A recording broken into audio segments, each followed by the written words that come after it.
Hey there, it's Hannah with WTI.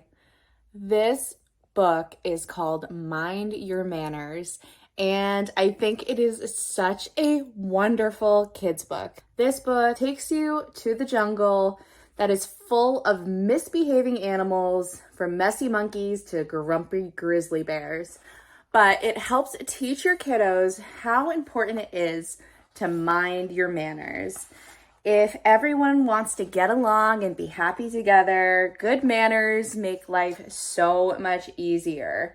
And I think this is such a important book to have your kiddos read and teach them how the world is a friendlier, better place when we are nicer to each other and mind our manners. It is a adorable little book that just really helps to illustrate how if someone is being unkind, they can hurt each other's feelings. So we have to be careful about how we speak and act with each other and learn to mind our manners.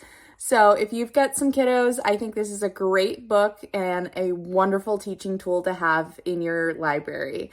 And that is my point of view.